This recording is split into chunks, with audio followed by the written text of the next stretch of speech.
This is the Team Objection Podcast for May 31st, 2022, episode 530, and things are normal. Kind of mentions at the top, but like we're here on the regular night, and we're not on vacation doing a pre-taped episode, and there's no Suns defeat to make us move it to some other night or late. It's just we're here. It's a Tuesday night. We're here. Things are happening. Don't worry about it. The sadness that I feel that this is not our finals preview episode for the Suns being in it again, with Chris and I correctly calling exactly the finals participants, is very sad to me. Yeah, but that's okay. You gotta use it to, like, you have to thrive in your hate and anger. What does that get me? Truly, like, the way of the Sith actually is like, let that motivate you. Let it sit and fester. Yeah, give into your hatred of the Suns, and you'll feel better. Who hates the Suns here? I do. Really? Yeah. Just that quickly? No one will make fun of the Suns. No, and you know, it's a way to protect yourself too, because no critic is going to make fun of the Suns more than I've made fun of the Suns. No, so it's a defense mechanism. Yeah, it's a little bit of insulation too. Yeah. Very nice. That makes it hurt worse for me, really. No. Because I know I know I'm not being true to myself if I do that. Yeah, I got to co-opt all the hatred. Like it's a weapon, you know? I've taken their weapon and I've used it against them. This sounds like a bandwagoner, a front runner, if you will. Me? You only like the Suns and will only say nice things when they are doing well. You will not be a fan otherwise. You will just make fun of them. No, because if you're a bandwagoner, you just don't like really care that they lost. You know, I mean, you're not going to let hatred fester, because what do you care? You were only in the bandwagon anyways. So to truly weaponize the hatred, that is a true fan. It's the same thing of, like, if you're a fan, can you boo the team? I think absolutely, if they deserve it. I agree with you. Absolutely can. That's your job. But, like, turning into everyone else making fun of the Suns to get on that bandwagon seems to be an issue. No, it's not a bandwagon, because that's really actually what I just said is, like, it's my wagon. You know, I'm driving the wagon. Other people hating on the Suns because I hate them so much now, they're just jumping on my bandwagon. I feel like this is just you got in a fight. You don't really hate them. You're just angry with them right now. Well, I mean, we'll see in a couple months. I'm still going to watch them, and I still love them, but I also hate them. You know? The duality of life. Yeah, exactly. So, we'll talk about the Suns later in the show. First, we have a different topic. And what do you see topic 3? Oh, it's going to be a fucking doozy. But first, we were actually gone for a week. We kind of talked about that 2 weeks ago in the last show that was live. That was when we had a Sunday night show because the Suns lost miserably in Game 7. And since then, we had a pre-taped one that we aired, and now this is the first time we're back on because we were down in Phoenix for a week. And look, there's a basketball court on the screen. And part of that's because I just wanted to talk about the fact that we played 5-on-5 basketball for the first time in like 3 years. And even though the talent disparity was wide and the game was not perfect, I still had the most fun I've had in forever. So here's a bit of a confession. I am definitely the type of person who will talk himself into things. I think I do that as sort of a defense mechanism of sorts. But it's only in certain ways. I almost want to like convince myself that I like something. That's how I talk myself into things. I don't talk myself into like, I hate something and I'm like, maybe I don't. No, those are all set in stone. But I talked myself into 21. And look, we didn't have any options, especially during the pandemic. It was the only thing that we could possibly do. There were barely anybody in the gyms. Hell, for a while, we couldn't even get into a gym. They were like closed. So I'm not trying to shit on it too much. It was good for what it was. I enjoyed it at the time. It is just nowhere near actual basketball. It's a sham. It's a mockery. So even playing with like a couple of children and a couple of people who had no idea what they were doing, it was still just like, oh, it clicked again. So it's like, okay, good. I still absolutely love playing basketball because for a while there I was starting to second guess it. If I could never play 21 again in my life, I would probably be okay with that. I'd be good. I'd be happy. Like, it'll do in a pinch, but man, if I never had to, okay. I don't mind 21. For the listeners, 21 is 1-on-1-on-1, or however many people are you're there. You get the ball, and then you're against every other player at the same time. Then they get the rebound, and then it's the same thing. I like it. You know, and it's really, I think it's a fun game, and it's really useful as like a drill. To work on your game, 21 is great because you're usually, especially the more people you get, sometimes you're going like 1-on-6. Great way to solidify some stuff. Yeah, it's nowhere near even threes. I prefer threes to 21. 4s is great. And then to ability to play 5s again. Even half court. We barely ran full court.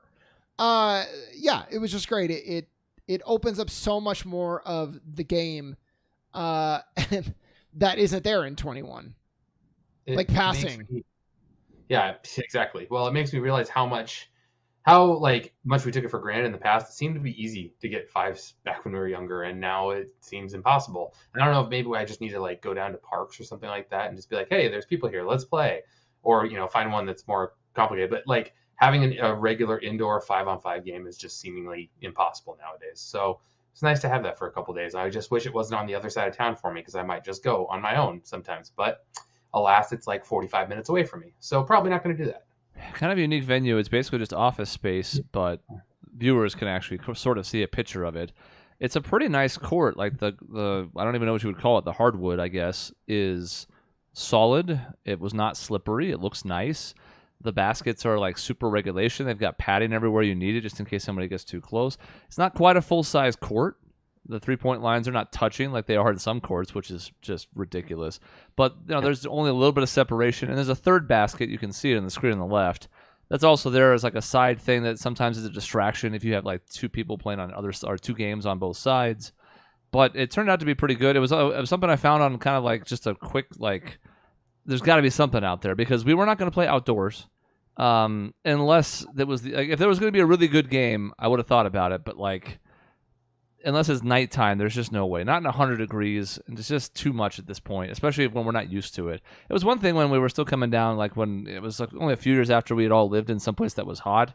Now it's like I don't think I could run for more than a couple games and then I'd be done. And that's not going to get the most out of the experience. So indoors, solid court, decent experience, mostly good people. Some of them weren't the best players, but just over the moon about the fact that it was fun, even though it wasn't even that great, really.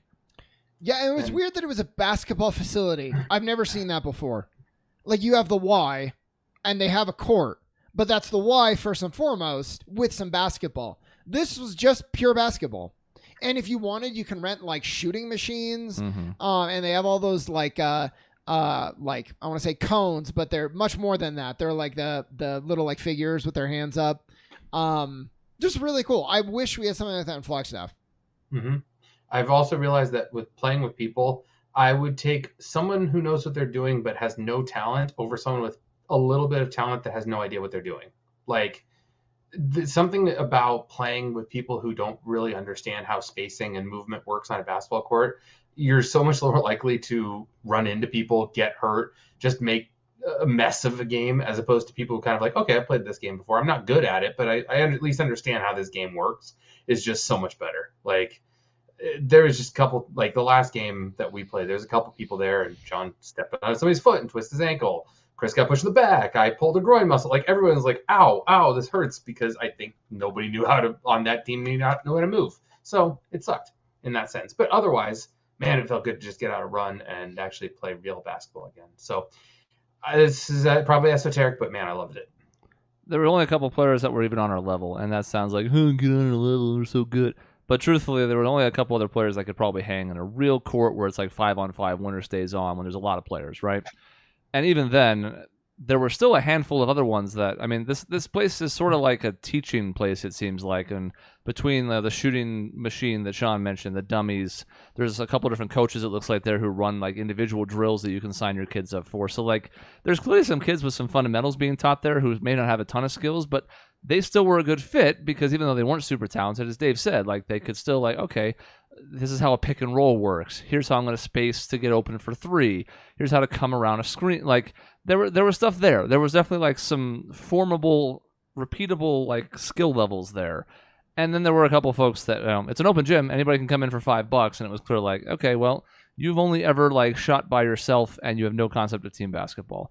But despite those players, it was still such a night and day experience that I was just like, great. Now, if we were going there weekly, I might get sick and tired of that shit by like week 4 or 5. But for what it was, I was like, good. So this is just a step back. Next time we can hope for more. We can strive for better. Maybe we'll go down to like Kyrene Park. I've heard in Tempe there's a pretty regular game that happens outdoors that's like 30 players, and it'd be like, okay, now maybe we're going to try and show up and like run a court. But I didn't care. I was just like, okay, I came in here with really low expectations, and maybe that's why I liked it, but it exceeded them. Great. And anytime somebody exceeds expectations for me, I'm excited because, you know, if it's on the floor, I'm like, oh, cool. That wasn't a train wreck. Yeah. Chakrock, I think, you know, around the world, I'd be curious which version you played because you have the like double or nothing one where if you miss, you can try again, and then you have to go all the way back. I will say it's my least favorite of those games, though. I will play it, but I'd much rather play 21. And following 21, I actually prefer Knockout. I think a good game of Knockout is also really fun. Mm-hmm. And then Around the World after that. I so rarely hear it called Knockout. I've always heard it called Bump Out. So in Arizona, you are incorrect. Your anecdotal evidence is wrong. I've only played it in Arizona, so I don't know what you're talking about. I think it's a regional thing, but our region is Knockout. But we should Yeah. Well, Chakrock said, you know, the game Around the World really helped the shooting when you're young. It is actually really good because there's a lot of pressure on every shot too. So you're shooting, but you're shooting with pressure, which is just different than you go around and shoot by yourself. So yeah, definitely. Man, that double or nothing game was the best though. When it was like, okay, I'm on the second to last shot. Oh, I missed the first one. Do I just stay here and hopefully they miss? Or do I go for it and have to go all the way back to the beginning if you miss? It's like, man, I don't know. I like the strategy, the figuring out where your opponent is, and then the pressure that comes with it. So yeah, I enjoy it. You say strategy. I didn't have the patience for one and done. So like I was always doubling it. It didn't matter. I was never not going to double up. Even on like the last shot, if you missed, you'd have to go back to the start. Because I don't want to wait for a full other round to get back to me. Even if you're playing one other person, that means the other person shoots. And whatever. Because then they go on a run, and I'm waiting for like 10 minutes. When maybe I could have ended the game. This is why you have to play hard and fast, and you have to have a group that's willing to do that. But it's like, you know, get a shot up, go to the next spot. So you get a better workout in, first of all. And also, it's like a nice chance because you don't often get to shoot with a rebounder. And here, if you can really get on a streak, you can hit 4, 5, 6 shots in a row. And it's like, all right, hit a shot, move to a spot, catch a pass, hit a shot.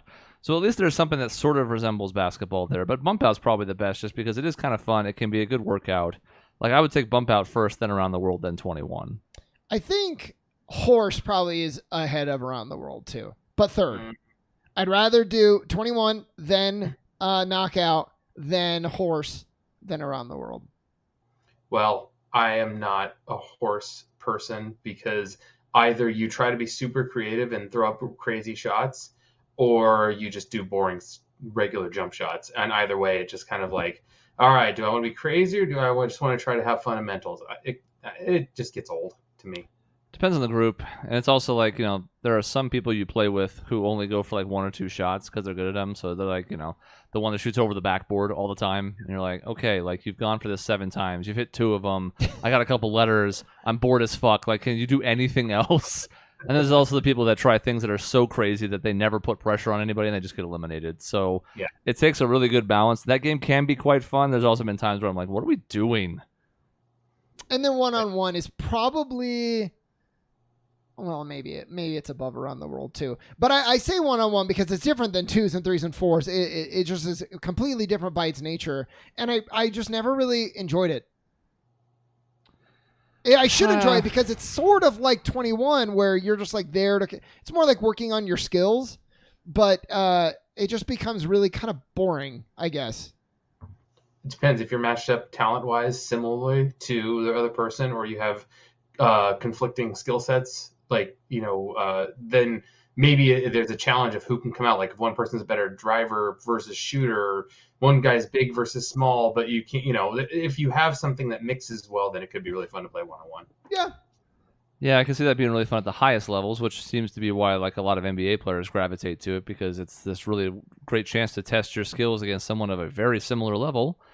But I'm sort of with Sean in the sense that it's like, okay, at least even in 21, it's like, all right, maybe there's some like trapping, some rotational defense, something that resembles normal basketball instead of it just being like, all right, my ball now, so you're on defense. There's nobody else who's going to help you, so you're guarding me. Oh, you got the rebound? All right, you go on offense. All right, and then you just, I don't know. I mean, again, there's some people who are really into the ISO part of the game that probably like that. Since that's my least favorite part of basketball, I'm not interested. Yeah. Yeah. But you were just talking about rotational defenses. It was kind of crazy that there was actually somebody at this gym that we played at that wanted to run zone defense in a pickup game. Now, I knew how to do it, but not everybody did. No. And it was really weird. It was really weird. I've never seen them be like, let's run zone. Like, what? You know how much you have to talk and communicate and be on the same page with everybody to run zone? I think I got the idea of it, which was if somebody's really inexperienced, it's simple just to be like, go stand in this area and like just guard whatever's near you, right? Like that sounds simple on a base level, and then you start doing like back cuts and down screens, and it all starts to fall apart really quickly when that player has no idea what they're doing, or if there's multiple people in the area, what are you supposed to do? Who's actually a threat? It's a lot harder than man-to-man. It's more about just finding them the right matchup for man so that they have someone on their skill level, and eventually we got to that. But yeah, those first few possessions of the game with zone, I was kind of watching this because I was on a different team than Dave, and I was just like, I don't think that's it, Chief. No, I wasn't either. It was like, all right, if you want to run that, I know what to do. And I was trying to like fill my zone. And then finally after like 5 points, like, you know what, let's switch this stuff up. Yeah. Yeah, we carved it up pretty well. So that was a couple days of the vacation. We got that in twice, which was nice. The open gym happened a couple other days, but one of them was a weekday. Dave was working, whatever. We snuck over there twice, and it was a good time. We did a lot of other things on the vacation, most of which involved like laying around and recuperating because this last year has been hell. A few of them we'll probably get to later. We watched a few different movies. Sean saw the first Top Gun, and I assume at some point we'll all have seen the new Top Gun, and we'll review that. We saw Chip and Dale, which, again, we'll save these for full reviews, but surprisingly pretty good.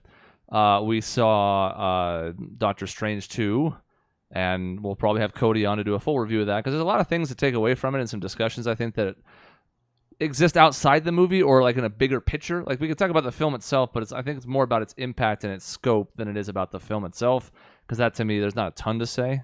But we'll do at least a half episode on that with Cody. And then, you know, at the end of the day, Sonic 2 was about what I expected. I thought some people that were disappointed when it first came out, and again, we might do a full review, so I'm not going to go into it a ton, but I was like, this is what I expected it to be. It's a lot like the first movie. I didn't really get where people were coming from on that. It's what you said earlier. If your expectations are here at the floor, you can only be pleased. Well, my expectations for the first one were not on the floor, but were pretty low. But after the first one was pretty good, I came to the second one being like, I'd like for more of the same. That's pretty much exactly what I got. It's better in some ways, worse than a couple others. But there are some people like, this is so bad compared to the first one. Like, there's just so many references. I'm like, did you actually watch the first movie? Or have you just lost your memory of it because you think you remember it and you actually don't? Well, I'm hoping... I don't know if I'd like to see a Sonic 3 where they go into the extended Sonic universe and have all the different characters that are actually there, because there gets to be too many, I think, when they go into the rest of it. So adding Knuckles and Tails, great. Yeah, the rest of it, I don't know, man. Well, there's a credits teaser. Oh, boy. Which sort of makes sense for a couple reasons. One of which being that Jim Carrey might be done. Who knows?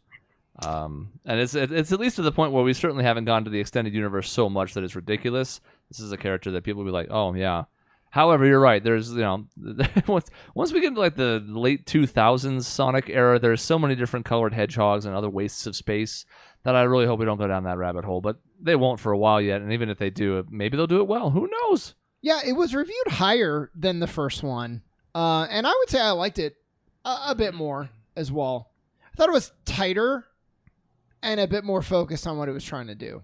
Yeah. And it had the right amount of humans in it, which was to say less. Yeah. Makes sense. Yeah. Sonic, not about humans. That's right. And the humans are fine, and they still had a role in the second one, and they were good in spots, but it was a little bit too much of the backstory in the first one. So again, we might do a full review on that, we'll see. But we will definitely do a review of Doctor Strange 2, because that has some things to talk about.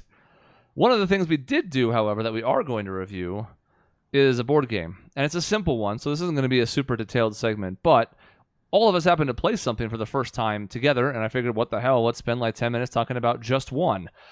I would say one of you should describe it just so I don't talk forever. Oh, all right. I can do that. Do it. And Sean, correct me. So the idea is very much like Taboo, possibly. Very much like Catchphrase, in the sense of, as you can see in the picture here, and audio listeners, there's a card that has 5 different words on it that are numbered 1, 2, 3, 4, 5. Everybody in the room gets a whiteboard and a dry erase pen.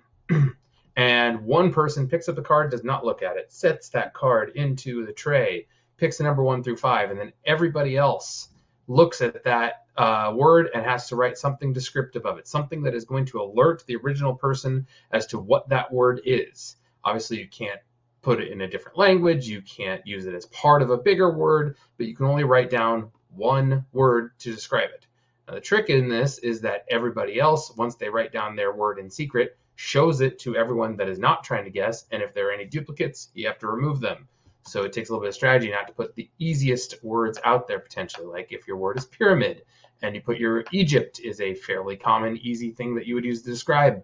Well, that might get erased if somebody else writes it. So, and then the goal is the person has to try to guess it after seeing all the clues. And hopefully you can. So it's a cooperative game. There's not really necessarily a winner. It's just the exercise of trying to guess the word and work together. Which I like. Winner, Dave. The winner is your team. No, but you're right. That was good. So Codenames is another game that I think is like pretty similar in spirit.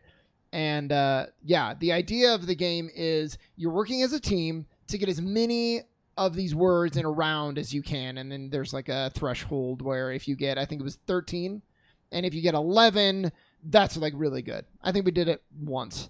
But yeah, I think that the strategy and the fun is in trying to do a clue. And you start to get people where they each have their own kind of like rhythm. Like I always went for really weird clues because I got tired of doubling up, first of all. But then kind of my clues, I started being like, I'm going to do a clue to where if they read everybody else's clue and they start to get it, mine will like confirm like exactly what type of word it is. And then other people would kind of always consistently go for the basic term, the low hanging fruit, where others would get a little more strategic. So everybody kind of found their own like niche. So it's really fun.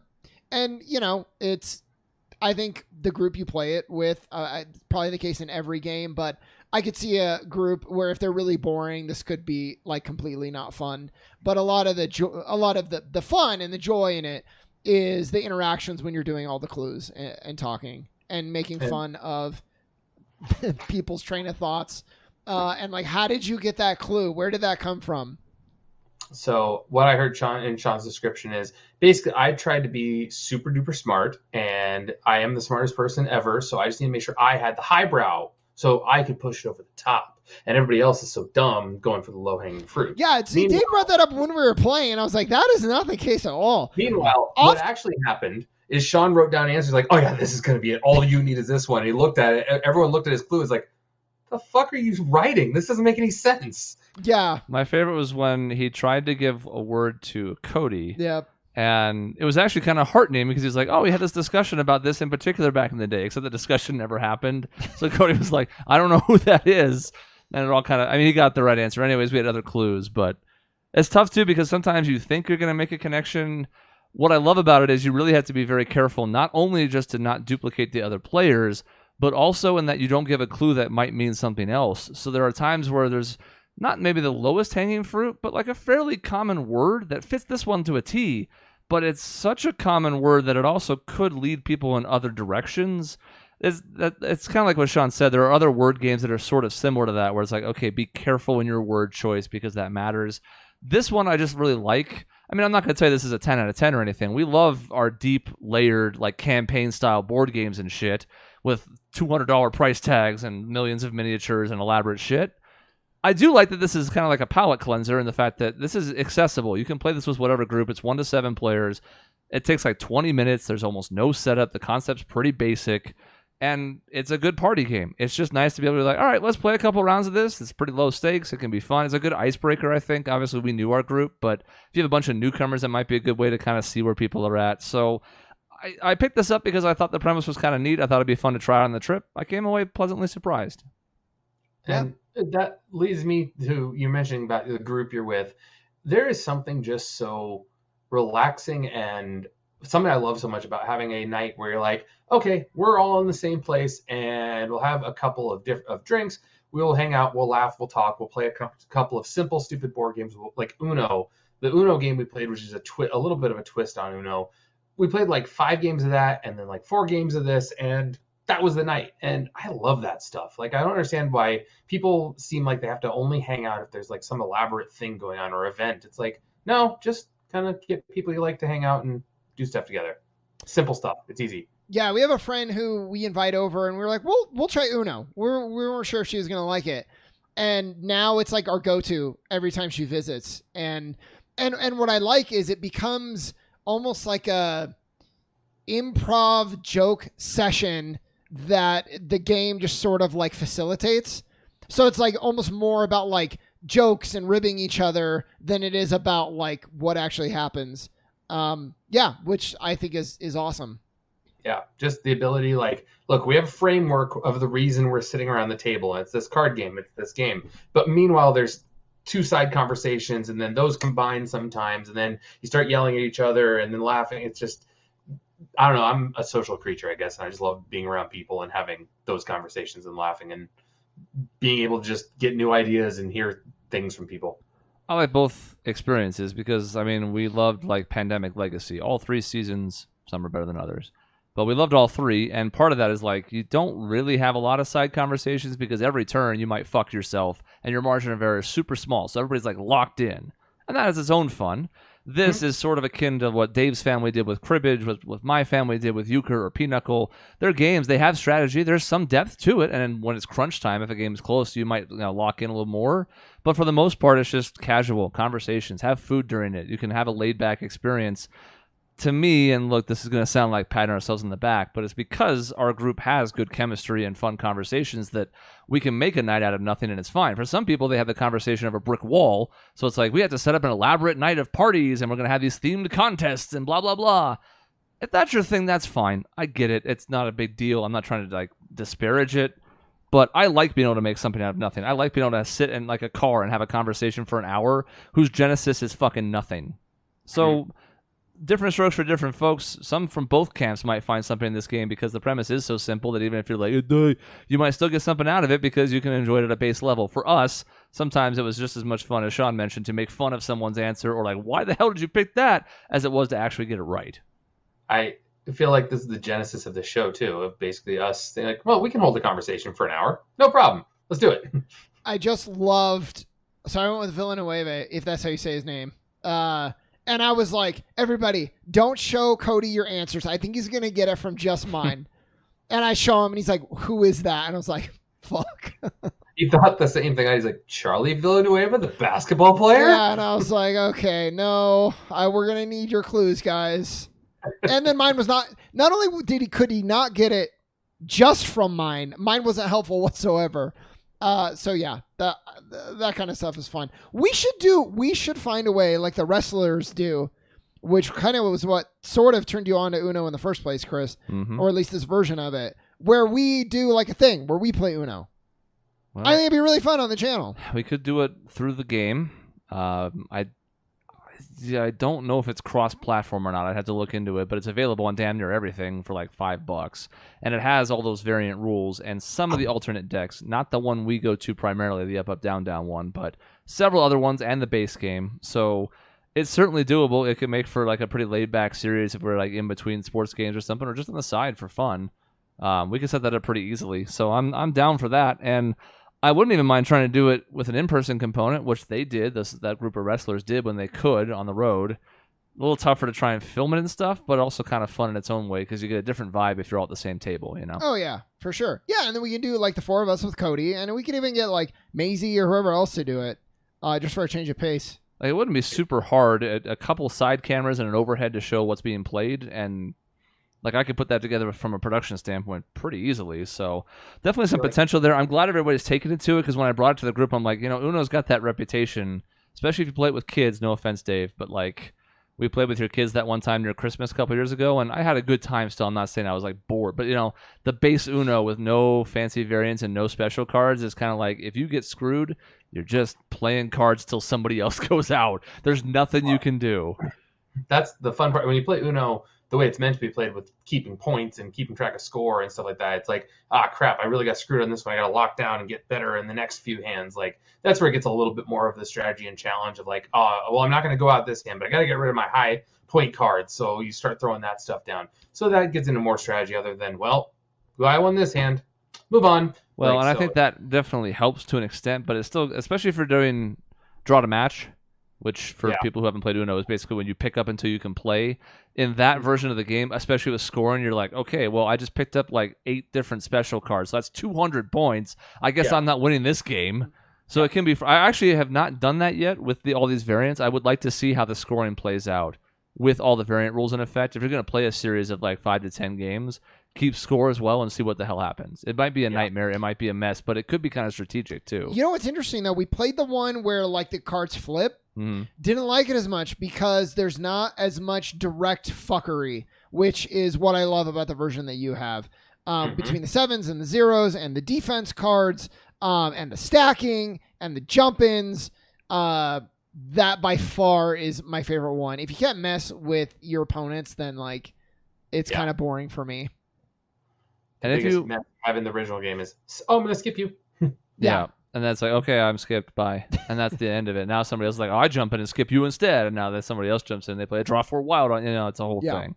And if you haven't, I mean, everybody almost, I think, would know what Uno is. But if for some reason you're not familiar with some of the alternate rules, it might be worth going and checking out, the game on whatever it is, Xbox or something. It's on sale for like $3.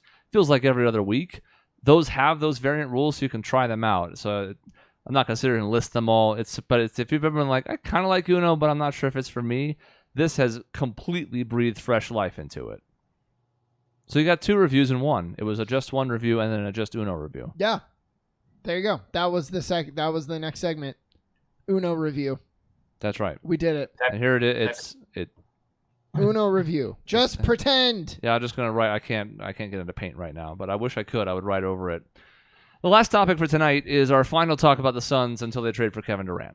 And I wanted to put this in here for a couple reasons. One, some time has passed, so I wanted to check in with how people felt. We kind of touched on that in the opener as far as like, are you over it, more mad, less mad, whatever. And also just be like, all right, the season ended disastrously. There's been basketball since then. Has the world returned to normal? Like, forget your feelings about the Suns in general. Did the vacation for us or just the break in general kind of help be like, all right, it's fine. It's basketball. It hurts. It sucks. But like, whatever, we'll move on. Definitely, yeah. I mean, but again, like my painful time was after Game 6, and that's when I lost sleep and I was so stressed and like constantly looking up stuff, any sort of insight that would make me feel better about the next game. 1 quarter into Game 7, I was like, okay, well, the series is over, but we've been playing so bad, so. Yeah, I mean, certainly it hurts still.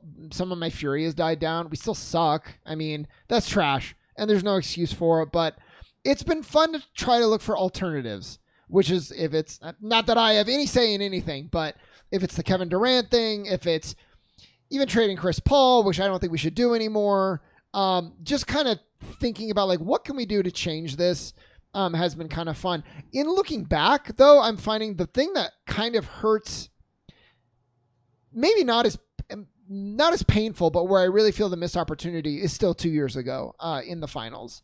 Last year, like there's no guarantee we beat the Warriors, and there's no guarantee we beat Boston. And we were playing like shit anyways. Being 2 games away from the finals in a year that seemed handed to us on a platter, that still kind of hurts. Yeah, being up 2-0 and being like we're in control of this. Thinking no way we were going to lose that series. It could even be a sweep maybe. And then we lose 4 in a row. It's like, what the fuck? Yeah. It's after all these 2 weeks, it's like coped with. It's like, all right, it happened. It moved on. I'm not like angry, but like the hard thing I cannot fathom is just, I'll never know what truly happened. You hear all these stories about how Monty and DA got in an argument and how what happened with Chris Paul? How did he turn from having this epic closeout game in Game 6 of the Pelican series to expecting an epic closeout game in Game 6 of the Maverick series, and then he just sucks. Devin Booker shooting poorly. Everybody on this team just playing horribly in Game 7. And then this team that had some of the best chemistry that we've seen in years hating each other in a span of 2 weeks, 3 weeks. It's just like, what happened? All I want to know is just for real answers. Like, can you hook somebody up to a truth serum and just be like, all right, Monty, what really happened in there? Please tell me, because I'd like to know. And that's the hard part for me. Yeah. So I'm never going to. Well, and it's interesting because you're like, okay, Chris Paul, was he hurt? Maybe. But then, not that I care at all about Pat Beverly and what he has to say, but he was like, just watch, like, we're going to get an injury report any second now. And what sucks is I kind of thought the same thing. And, like, sure enough, Chris Paul's like, oh, my leg hurt. And I'm like, man, maybe. Or maybe you just got figured out with the Dallas defense and they just stifled you and you could do nothing. It seems like that's unlikely, but like, I don't know. It's another year where you didn't really seem to have an injury. We heard nothing. And then after the fact, you're like, oh yeah, I was hurt. And I'm like, if it's true, I'm frustrated. And if you're lying, I'm frustrated. So maybe it doesn't even matter, but the whole thing sucks. It's 2 years in a row too, where he's like, no, I'm fine. I'm going to go out there when you're actively hurting your team. So if you're injured, please don't play. Or if you're not injured, what are you doing? What's wrong with you? Yeah. So either way, it's not good. I don't really get the school of thought, because if it is an injury that you're hoping your opponents wouldn't exploit if you don't tell them, if it's okay, well, they're gonna know this foot is hurt, so I'm gonna have a harder time going this direction, so I'm not gonna say anything about it. I guess I get that from a competitive perspective, but the only other thing I can think of is well, I don't want to make excuses, and I'm like, at a certain point, especially when it's this bad, I would rather have some kind of excuse to look at than just nothing. Yeah, but the nothing is more concerning in a way, because you're like, so we just can have no faith then, because at any time you guys can just sputter. Yep. The other hard part for me on this is that this regular season was so much fun. Going through this, man, we destroyed it. We did so well. We had chemistry. We had comebacks. We had this unwavering sense of yeah, we're good. We're down 10 going into the fourth quarter. We got this. We were literally 45-0 or 50-0 by the end of everything going into the fourth. When we're going into the fourth quarter, we're undefeated. If we're leading going into the fourth quarter. Mm-hmm. So after all of that, we had this great regular season where it was awesome and it was fun. Next regular season, on the other hand, just a drag. Unless we come out and just suck and go back to our 25 win pace, winning 50 games, no one's going to care about. Winning 60 games, nobody's going to care about. What are you going to do in the playoffs? Yeah, well, exactly. And then you wonder, did we, I don't necessarily think this, but I think there's a chance. Did we sacrifice postseason success for regular season? Now you can say load management is one thing, but did we put Ayton and Bridges and Cam in a position to succeed? Should we have sacrificed a few wins along the way of Chris Paul taking it over in the fourth to really get more reps for Ayton and Bridges? And maybe not, but this is, the doubt starts to creep when you completely collapse in the postseason. It was just so hard as we were on such a roll, even after Chris Paul got hurt. And then Chris Paul came back and it felt like we clinched and everything went wrong. We lost a couple games. And there's injuries, but still, I agree. We lost a couple of games in a row, and then we're because either Booker was sitting out or somebody was sitting out. It's that's why we're taking our foot off the gas late in the season. But then we played the Lakers in the game that we set our win record on, and it's oh yeah, that's the team I remember right there. We came out and we wanted to play, and so we came out and kicked their ass. And the first half of game one of the playoffs, we're oh yeah, this is the team I expected to sweep their way through the playoffs. And ever since then, it just wasn't the same. And I don't know if we just expected to be able to flip that switch or not. And it just never came back on after that first half. I don't know. We talked about how being the best crunch time team, the best clutch team in the regular season was going to be a good sign for the playoffs, because if anything, those possessions matter so much more, and your ability to score in the half court and to generate a bucket when there's no transition points, there's no easy baskets, was going to be such a major thing. And then we didn't even make it to crunch time. Yeah. I mean, who could have imagined a month left in the season that we wouldn't even get to a point where we were trailing or winning by 5 points with 5 minutes left in any of those games, to put that ability or so-called ability on display. And we still will finish the season undefeated, leading after 3 quarters, because we were trailing after 3 quarters, and all those games we lost miserably. So it was okay, I mean, all these things are nice. I guess the one thing where I disagree, and this just might be me personally, but because I'm so sick of the ring mentality in sports, and in particular in the NBA, if they're fun again next season and they win 60 games, I'm on board still. Now, yes, it's going to be lessened to an extent, because it's still going to be, okay, this is nice, but. However, if this team is still playing the right way and still has a good blend of personalities, that's fine. It's going to be a concern come playoff time, and I'm going to be obviously extremely guarded. So I'm not saying there's no impact, but I don't want to fall into that same mentality of like, well, next regular season we could win 65 games. It doesn't mean shit. It does mean something to me. Yeah. In the sense that I just don't want to fall into that trap of we didn't win a title, so we fucking blow. It's kind of like the Kyle Lowry thing he said after Game 7 with the Heat. Yeah. And I agree with that. I would say, to clarify my statement, yeah, I'm going to love watching them. It's still going to be fun. I'm going to have no takeaways, though, from the regular. Well, very fewer. Yeah. I won't feel confident, again, basically until we hold the trophy because, like, I was utmost confidence level. I will have very little takeaway because I'll be like, yeah, we did that last year. But it doesn't mean I won't have fun, and it doesn't mean, like, I look, especially with more time, like, this was a fun season. I enjoyed all the games that I watched, so, like, this doesn't ruin that. Totally. It ruins it a little bit just because it was so bad. Like it wasn't for me, it wasn't title or bust, but to lose in the worst way possible was like, that hurts. To lose to what I would say is a clearly inferior team. Clearly. Yeah. Losing to the Bucks last year, I thought we seemed to be the better team, but they really turned it around and became a better team, and Giannis was clearly the best player on the court. So it wasn't like, man, we blew it. No, they beat us. The Mavericks didn't beat the Suns. The Suns beat the Suns. Yeah. And then, there's more insight, like, I don't know, hopefully takeaways if Ayton does return, which I don't know if he's going to. I would lean towards probably not. Like, I think there's lessons for him. Devin Booker, saying, I'm always going to make the right basketball play. Most of the time I respect that. If you're down and you try the entire first half, for example, of the right play and it's not working, you're the best player. And I always go back, there was like a high school coach I was listening on the radio. He was like, my best player shooting through a double team is better than like a lesser player shooting an open shot. Like, I'd rather the best player keep shooting. That's a higher quality shot to me.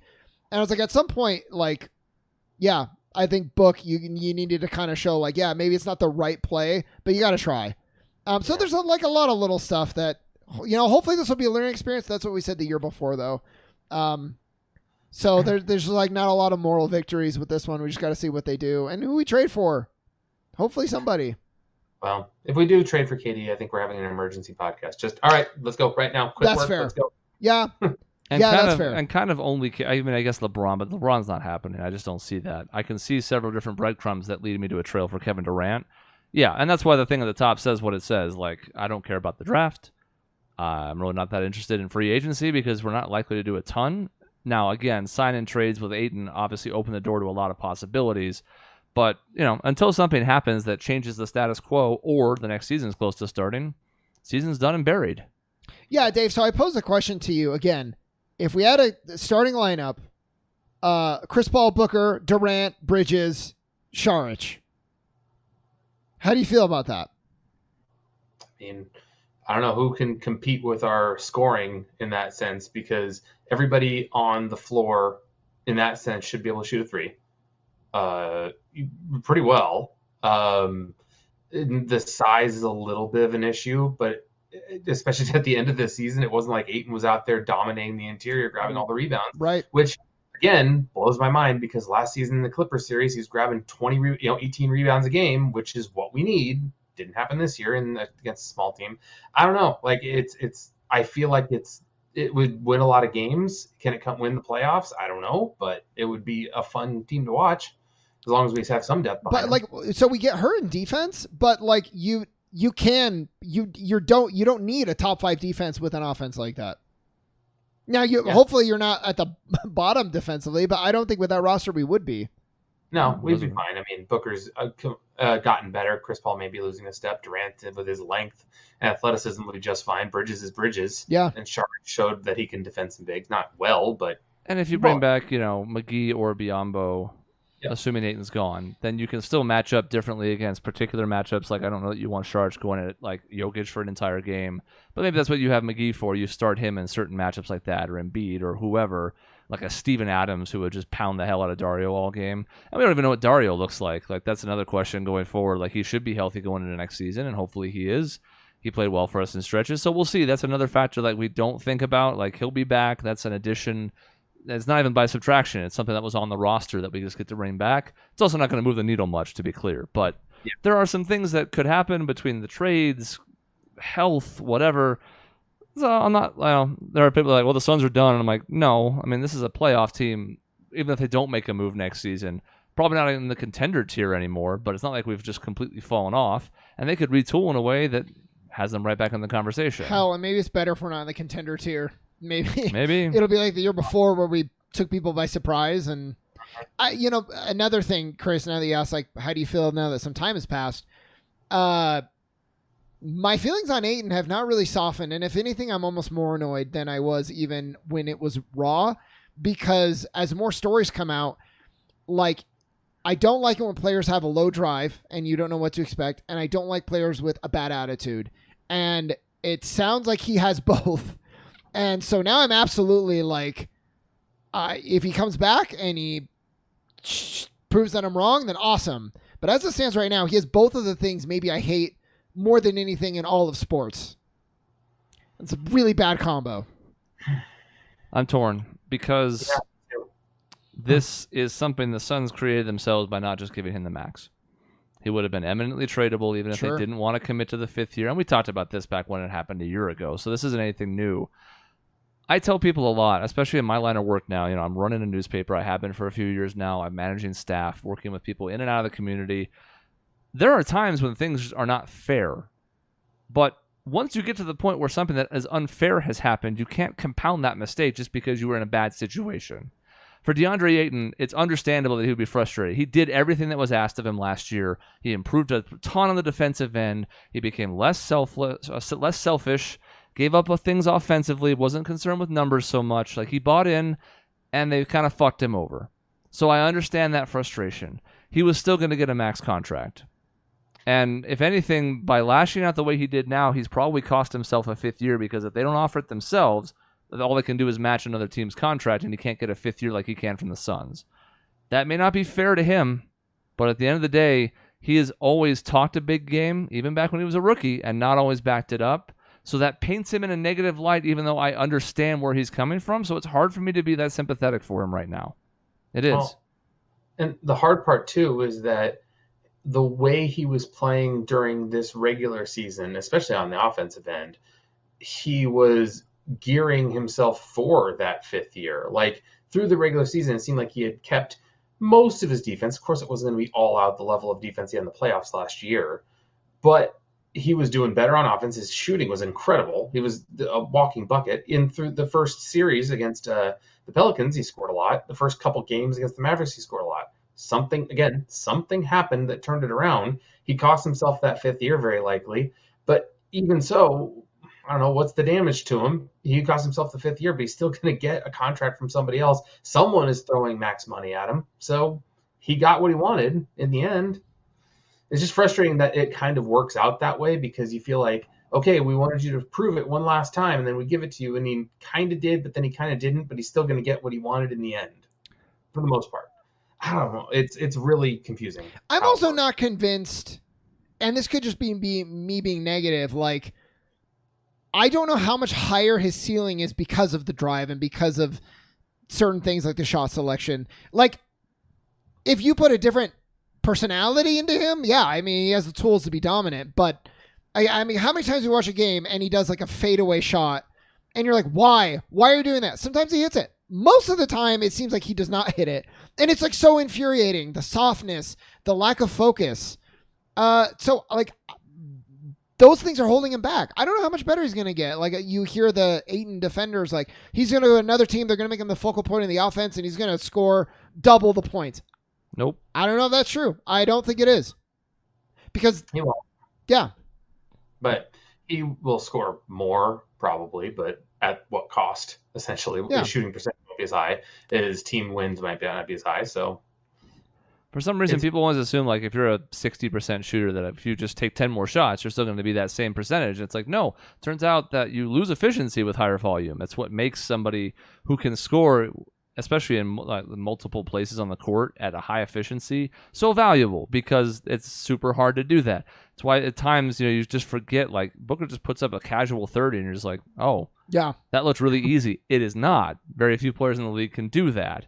It's not going to be that simple for DeAndre unless he really puts in the work offensively, and I'm not even sure he's got the game to do it because he has no handle. That's the difference between him and a guy like Jokic or Embiid, and that they can create their own shots, and they can also get to wherever they want to on the floor, and he cannot do that. Well, that's why everybody's like, he has to get the ball more. He has to get touches. But their touches are like, they only consider it when he's in the post or on a roll, And it's like he has so many touches in a game where, he gets the ball and he dribbles once. He never even faces the basket and he just hands it off. If he was another caliber player, he could do a little bit of a triple threat there. Do I shoot? Am I passing? Or can I drive it? Well, that's not there. He's just going to hand it off. So he's just infuriating and I hate it. And I don't know that they had him working on a 3-pointer. Why? He shot one a game, make or miss, one a game. Maybe that should have been better spent on a handle. It's not, I don't know. Well, I feel like it's not that hard to get a handle where you can drive in a basically straight-ish line to the hoop. A lot of his success came from working with Mark Bryant, who I think deserves a lot of credit. And the biggest thing was his defensive improvement that we talked about. I can tell you this much. Mark Bryant sure as fuck isn't going to teach him a handle. Yeah. That's the antithesis of his game. And that's fine. I mean, you got him to work on these specific areas in which he improved. But like you said, the 3-point experiment, I don't know. I mean, it's tough for me because I like DeAndre overall. I don't really wish ill against him, even after the way this might be concluding if all these reports are true. I just keep coming back to the fact that we had a player who was going to be entering his prime at the end of a 5-year deal, and we were like, the fifth year is the sticking point. I said it back at the time when this first broke, and I understand it even less now, why that was the one thing. We'll pay him the max for 3 or 4 years, but we wouldn't want him when he's 27. The fuck? So that's the part I don't understand, and it was the genesis of all of this. And who knows? Maybe if that's not the undercurrent of this season, maybe the Suns have more success in the end after all because they're not fracturing in the locker room. We'll have no way of knowing that anymore than we have a way of knowing what happened in Game 7. But you can't help but wonder a bit because it feels like it started there. And if that goes back to Robert Sarver being cheap, I mean, I don't know what to do with it anymore. If he's cheap and a racist, what the hell do we even do as a fan of this team? Yeah. I don't know. And like you mentioned, we don't want to pay him when he's 27, and the cap, the new TV deal is in place, and the salary cap is how much higher, and you got to pay him that much more to re-sign him to a potential. Like if you get everything you want out of him, you got to then pay him how much more, especially if he's like a defensive player of the year or all defense or even all NBA. If he got that much higher or something like that, great, cool. Now we got to pay him $300 million instead of what our deal would be now. It's I don't know. It doesn't seem to make sense. Yeah, and so Chuck Rock has a comment about Boston being in the finals, and I actually like the comment because once Dallas was eliminated, who I fucking hate, I was basically fine with Miami, Boston, or Golden State, really, because they play a style that is good. It's team based, although Miami, partially due to injuries, but they're a mess in the half court, but still. They built their teams mostly the right way. They play in a way that I appreciate. So I was like, okay, as long as we get that ISO shit out of here so it doesn't start a trend where people think that's the way to get to success, I'm fine with it. I also like that Boston has had their share, this iteration of the team, of tons of heartbreak. I mean, they've had championship expectations for a while, and they just kept coming up short. We wrote them off. This seemed to be their downfall this year, and now they're in the finals. So if that's I like to think maybe it's a blueprint for the Suns. It just seems like heartbreak after heartbreak, but maybe this iteration of the team, or one that is close, can still break through eventually. So good luck to Boston. I think it's going to be tough against Golden State, but I don't think Golden State is quite as dominant as the teams in this playoffs have made them look. They stomped all over Dallas. Dallas really is not very good. We should have done that too. And I know we didn't. I think it's going to be closer than you would think, but I mean, I still got to think Golden State, they seem to be really playing in rhythm right now. They're probably going to be the finalists, but I agree. I think Boston has a chance. Yep. Because of their defense mostly. Their offense can be kind of a mess too. Yep. I would say I would think Golden State would win as well. I don't know how many games, but I would say that, Chris doesn't agree. He thinks sorry, Chuck Rocky. You've been a long-time dedicated fan of the show. The Celtics are going to get fucking washed. This title for them, if they do end up winning this, man, it's going to mean something in a completely different way than the other titles they've won, which is crazy considering this in the past 10 years they will have won. This will be their fourth, I think, since 2014. So the last 8 years, 4 out of 8. 2015, yeah. Yeah, 15, yeah. So regardless, that's a lot. But they think this one will mean the most to them by far because of after Kevin Durant, after everything, having an aging team come back and win one again. Like, it would be a great feeling for them. Yeah, I mean, to me, this is the best outcome because I'm tired of hearing about heat culture. And as Sean said, like Boston, Brown, Tatum, both Williams is Smart. Like, these are all homegrown players. So that's the thing that we like because that's what we want to aspire to be, right? You grow talent from within. You do it the right way. You don't form a super team. And then Golden State, despite their dalliance with Durant, I mean, their core three is still the guys they all drafted. And now they've surrounded them with really savvy draft picks, sometimes low in the first round, and undrafted players that nobody else wanted. Yep. So like to me, it's a win-win. I don't actually really dislike Boston that much. I'm just kind of a Warriors fan. I have been since before Durant. I've talked about it on the show before. I do think there's two cool things going on with the Celtics. One cool thing and one bad thing. Chuck Rock, you should be prepared for the fact that this is a flawed and fraudulent win. Because no Ben Simmons in the first round, no Middleton in the second round, no Hero and a half the Heat roster in the third round. So I can already tell you what you're going to hear after this if you happen to win the title or not, because guess what? The Suns heard in the same scenario after 3 rounds of injured players. So just prepare for that. It sucks, but it doesn't actually matter. You can drown it out. I did think it was cool when I said this to Sean on the vacation. The Celtics basically got revenge for each of the last 3 playoff eliminations in the exact round in which they happened. It's just a weird coinky-dink. But they knocked off each team in each round that had defeated them in one of the last 3 seasons in that particular round.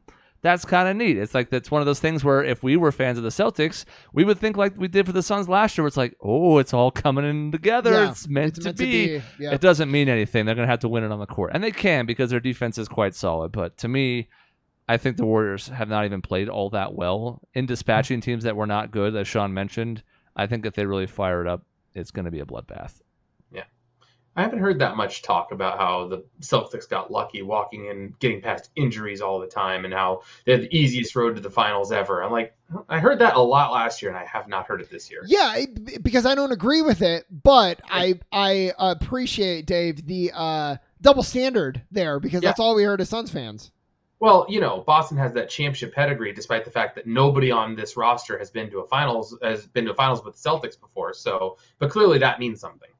Yeah, but it's also kind of the reason why I don't dislike this team is Tatum and company is like they've never been there before. So it'd be cool if they won, even though Boston's won 17, 18 at this point. It's like, it's too much. But they also won a bunch when the league was plumbers and construction workers. So hey, Bob Cousy would take exception to that. Also, they're not Dallas. So this is what matters to me right now. Is exactly. Yeah. Exactly.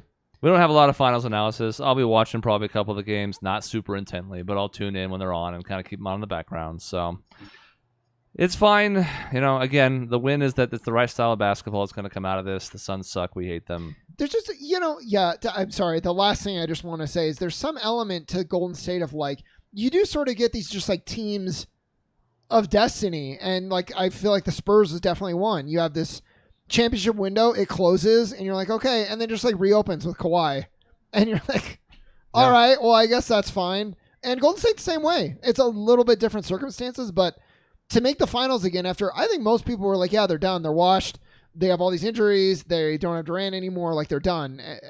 It's a cool story, even though I'm sick of the same teams winning over and over again, but the league has good parity. Some of that's because of its massive injury problem it's been having the last few years. But still, I mean, despite the fact that there are a lot of the same teams, other than the whole Warriors-Cavaliers stretch, a lot of different winners over that span. Yeah. Familiar faces. I mean, it's the same 5 or 6, but not a lot of back-to-back winners except for the Warriors. And now, I mean, it's shown us the Suns and a lot of other examples. Everything is a razor-thin wire. Yeah. One injury at a bad time, one mishap, one bad player experience. I mean, hell, 2 months ago, even if we were the Suns are likely to win a title, but even if they don't, we got a great young core, 4 players that are all about the same age, they're all going to be cost-controlled and under contract for us. if Ayton's out of here, that whole thing blows up. And maybe it turns into something better. Maybe it falls apart. Yeah. We don't know. But it's so fragile that you have to cherish the moments and take advantage of the opportunities you have because, man, it can go away quick. Yep. And then we talked about like, yeah, homegrown, whatever. And now we're like, yep, let's do our own super team. Because we don't care anymore. We're like, just give us a title. Yeah, and then I don't we'll care do what the it whole takes. homegrown, whatever. That's fine after we have one title. Mm-hmm. Can I ask Doctor Strange to show me the universe in which Drew Holiday doesn't steal the ball from Booker in Game 5 and he hits the game winner? Like, I just want to see that one. Well, There is the great irony in the fact that the team that had 2 awful clutch turnovers and won a piece in Game 4 and Game 5 of that series last year, or 2 years ago, whatever, in the finals, now became the best clutch team. It's like, yeah, maybe there was some statistical noise there. It turns out, weird. although, is it the same thing if we trade a superstar for like a bigger superstar? It's not quite the same thing, right? It's still going to be called a super team. Well, I mean, that's fine, but it's not like when Kevin Durant's like, I'm just going to go sign with Golden State, where no one was losing anything, trading. He just was an addition. I don't know why anyone gives a shit about that. Like, right. Like Boston's big 3 was okay because they traded for them. So it's okay if management puts it together, but if players puts it together, it's not okay? Well, I don't agree with that. So you're telling me I shouldn't feel bad either way? No. If Great. you get a championship, Great. fuck it, I don't care. Yeah, no. Whatever works, Christ. I literally had someone on Reddit today who said they were a Warriors fan that's like, I don't want it, like, jokingly, because apparently some Vegas odds book had, where's Kevin Durant going to play next year? It's like, Nets were minus 5,000. The Suns were plus 1,600. And, like, they threw the Warriors on there just for shits and giggles. It's like plus 2,000 or 3,000 if they play for the Warriors. And then some Warriors fan commented and said, I don't even want KD back. I'm like, bullshit, you don't. If it guarantees you a title, you'd take him back in a heartbeat. He's like, no, I just wanted this team to win the way I want them to. Whatever, it's a championship, you take it. Yeah. Well, we'll see. Hopefully, we'll be back with analysis of some big change.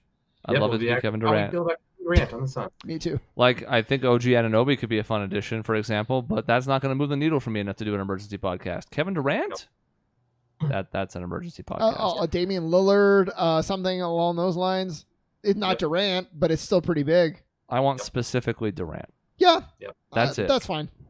That's it. And there's plenty of reasons like Lillard could make sense, but no, just Durant. That's all I want. Yep. So now I'm going to be disappointed, but whatever. I've already kind of accepted it in my head. But Chris, we could just trade Chris Paul for Lillard or Eaton for Durant, and then what? Then there's absolutely no defense. Yeah. I saw there was a trade, and look, you can find trades all over the internet. Twitter's a cesspool of them, but it was like Lillard and Nurkic for Ayton and Paul. And I'm like, well, first of all, the Blazers would never, ever do that. But second of all, no. No, stop. That doesn't work even in the salary cap. I don't know. I saw some Rockets fan or some Twitter thing post like, would the Suns trade Mikal Bridges for Christian Wood? No. So, yeah, and some stop. Rockets fans were commenting saying like, I don't know, man. I really like Christian. I don't know if I'd give him up. It's like, Mikal was almost Defensive Player of the Year. Shut the fuck up. Yes, you would. Yeah, that's not our own biases talking. Mikal Bridges is a much better player than Christian Wood. Full stop. There's a reason why the Pistons let him go for nothing. Mm-hmm. Think about it. Think. All right, that's the end of this episode. Next week, I have a tournament to start. It's going to be a 2-week tournament. Yay. So we'll have some big-time stuff going on, but it's going to be so big that it has to stretch over 2 weeks. So be prepared for that. Couldn't get it ready in time because we just drove back up today. But next week, that's the plan, a bye-week tournament that hopefully will result in some fun discussions. I think it will. But that's the plan starting next Tuesday, same time. Should be that way going forward for at least a stretch. We'll see about around 4th of July. But June 7th, we'll see you then, 7:30 our time, 10:30 Eastern. Thanks for listening. You can find us at our website, objectionnetwork.com or youtube.com/objectionnetwork. We will see you next time. No, I'm not trading Kyrie for Chris Paul.